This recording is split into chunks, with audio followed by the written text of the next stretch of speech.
But Lorenzo, rich beyond belief, didn't use that education for banking, but in the pursuit of pleasure. And the key to Lorenzo's character was his flamboyance. Whereas Cosimo was very cautious, Lorenzo made no bones about being the most powerful man in Florence and didn't care if everybody knew. Whereas Cosimo never took his eye off the ball of the Medici bank. Lorenzo, frankly, was bored by banking. For him, the main point of life was to commission art. And in his vision of Florence, art was absolutely at the centre.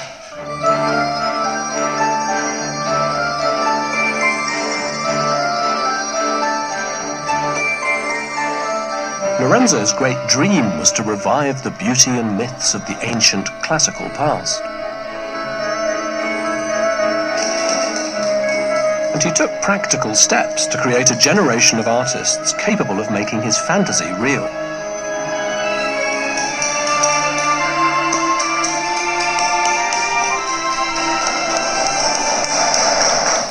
Now, if it wasn't for the Medici, these students might not be doing what they're doing today, because the story goes that Lorenzo il Magnifico was so concerned that standards were dropping in Renaissance Florentine art that he had the idea of founding an academy. He gathered together a number of choice works of art from the Medici's own collections. He hired a tutor, and bang, the modern art school was born.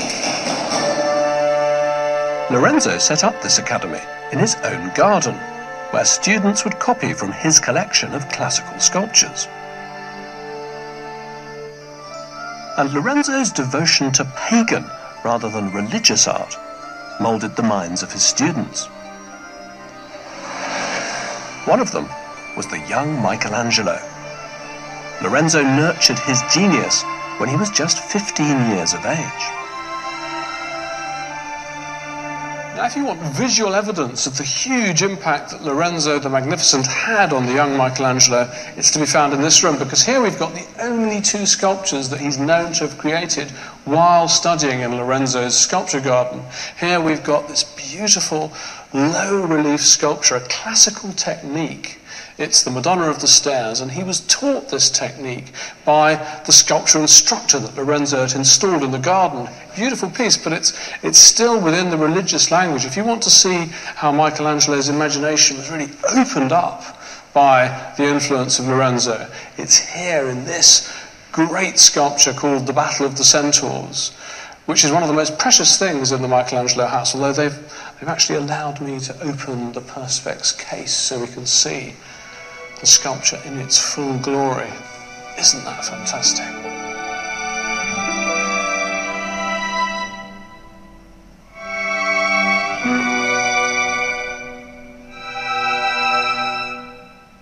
Here you've got these writhing bodies, not a religious reference, not a trace of saintly iconography. This is a purely classical work of art, and its subject has struggled, and in a sense I think that's very appropriate, because what we're seeing here is Michelangelo wrestling the forms of sculpture into a new shape. This is really the birth of Western European secular art.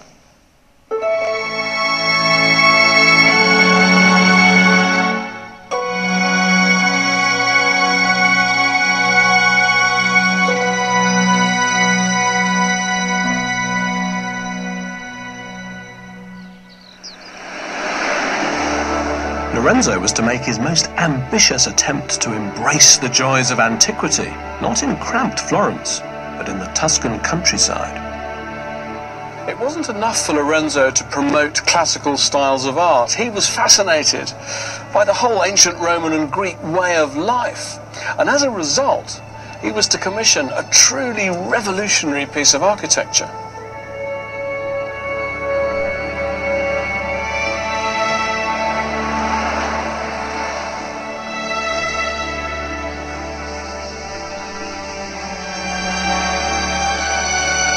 This is Poggio a Caiano, a building where Lorenzo's most aristocratic ambitions were realized.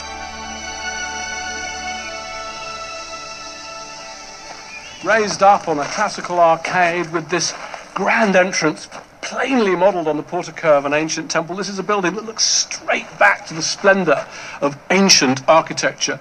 It was hugely original and bold, and it's been immensely influential. Think of the Renaissance villa. Think of the English country house with its pillars and pediments. Lorenzo had revived single-handedly the idea of the classical retreat from the cares of the city.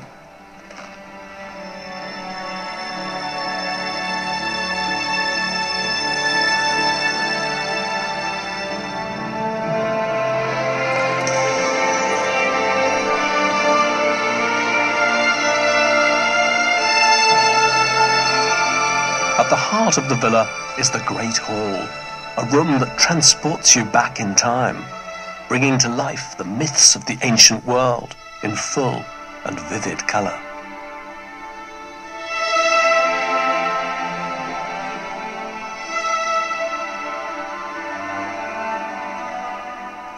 Now, although this great space was created sometime after Lorenzo's death, I can't help thinking of it as a huge Pandora's box that he opened. What Lorenzo gave to the Medici family was a totally free sense of the classical world as a kind of space where the imagination could play. These frescoes, begun in 1519, are wonderfully free interpretations of Roman and Greek stories, a classical vision of delight.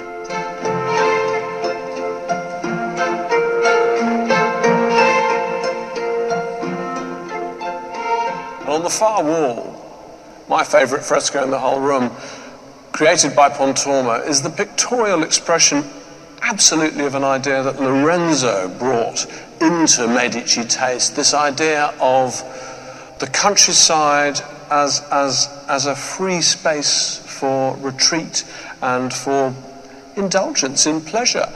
Under the pretext of painting a classical myth, the myth of Vertumnus and Pomona, nature god, nature goddess, what Pontormo's really painted is a kind of aristocratic idyll. These are the well-fed rich who've come to the countryside to enjoy themselves. I think what this picture is also doing is it's calling down onto the Medici family the ideal of fertility. It's saying, may the Medici always grow as lavishly as these branches, may their seed always be ripened like these fruit in these festoons. Such a transition has taken place. It's almost like a pagan prayer that we will do well. It's on the point of saying that we don't really need God anymore. We've got our own gods, and they're the gods of art.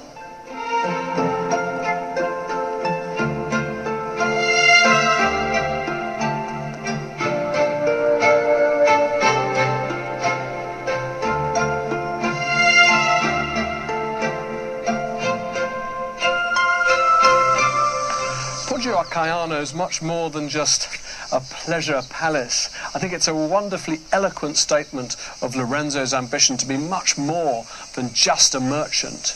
He wants to enter the world of the landed aristocracy, to be a prince even. Just think how far the Medici had come in less than 100 years. But I think the pattern of their meteoric rise can be compared, aptly enough, to the fluctuations of any market. For every boom, there had to be a bust.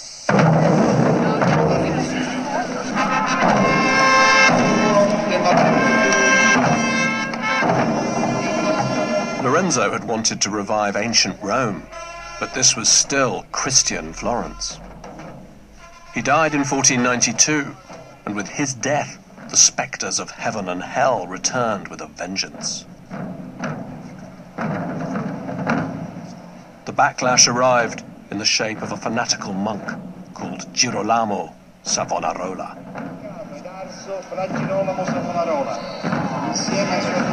This parade is held every year in celebration of the memory of Girolamo Savonarola, and it's a symbol of Florence's deeply ambivalent attitude towards its own past, because while they still cherish the memory of the Medici in this city, in celebrating Savonarola's memory, they're also celebrating a man who did his best to tear down and destroy everything that the Medici had spent so long attempting to create.